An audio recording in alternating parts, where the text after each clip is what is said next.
Hey everybody, Tim here with today's review of Doctor Who, special guest star Blizzard. We want to wish everybody a happy Easter. We have a special Doctor Who story number 109, Shada. It's kind of a controversial story, so from here on out, people's opinions on what story number and everything is going to kind of start to differ. I'm going to include the Shada as story 109.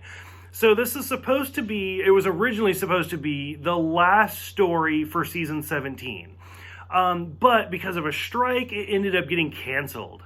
Now, for me personally, because the story is so infamous, I kind of wanted it to be better than what it was. It wasn't a bad story at all, but it wasn't as good as I had hoped it would be. So, and there's been a lot of reconstruction because some of it was filmed and some of it wasn't. Because it was canceled and never aired, we see some of it in the Five Doctors episode.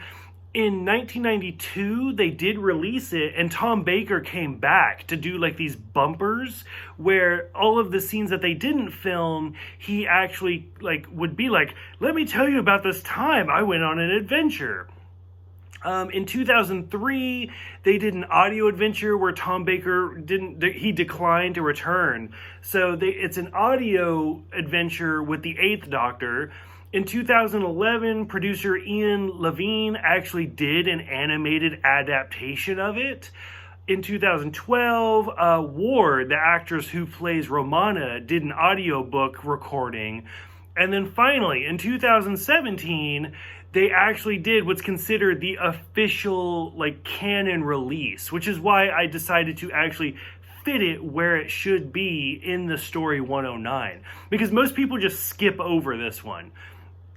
Overall, I don't think it's bad. The whole TARDIS and the teacher study, I think, is kind of funny and interesting, and it's even something we see later on in the 12th Doctor and stuff like that.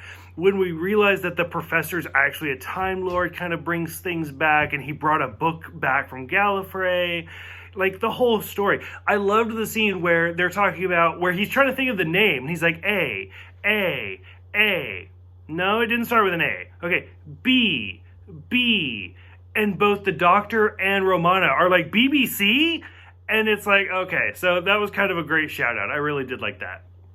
And then when he actually dies and he starts using his hearts to talk to Romana in Morse code, that was a little bit much for me. It was a bit of a stretch, and I was like, oh, okay, whatever.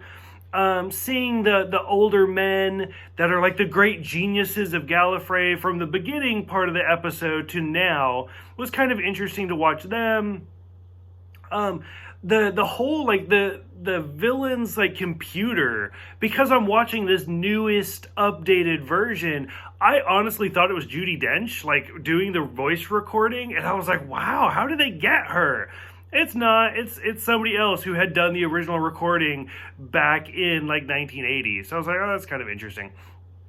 And then just as the story progresses, with the whole the sphere that wipes people's minds, and I don't know, it was a bit of a struggle in parts where Tom Baker's like, oh, I'm stupid. I'm so stupid. I'm so stupid. You don't even want to do this. And then later on, when it's why didn't the sphere wipe your mind? It thought I was stupid. Really? Because that whole plot's kind of stupid. So the whole thing, and then when we finally go to Shada and we see the prison, I don't know. I was really, because of how infamous this story is, I had some really high expectations, and it didn't quite live up to them. It's not a bad story, but because so many people so many times have tried to reconstruct it, it didn't live up to it. I wanted to kind of watch this in a way where if it had just aired and it was never famous and it had never been released 7 different times, how would I feel about it? It's kind of average. It's not bad, but it's not great. So, and I'm pretty sure this is the last episode Douglas Adams writes or has anything to do with Doctor Who. So overall, I'm kind of curious more of what you guys think. A little bit of a spoiler, if you guys have not seen the newest 2017 adaptation, Tom Baker actually shows up at the end And that's the part that like freaked me out. I was like, oh my God, like it was so great to see him, because I mean, we see him a couple of times throughout Doctor Who, but to actually see him like show up, and I was a little disappointed because we hear Ward's voice, but we don't actually see her, and I kind of wanted to see both of them. I think it would have been great. But overall, I'm really curious what you guys think, because I could kind of talk about this episode for kind of a while. Like, do you guys count this in the official, like, story number 109? How many of the adaptations have you seen? The 92, the 2003, the 11, the 12, the 17?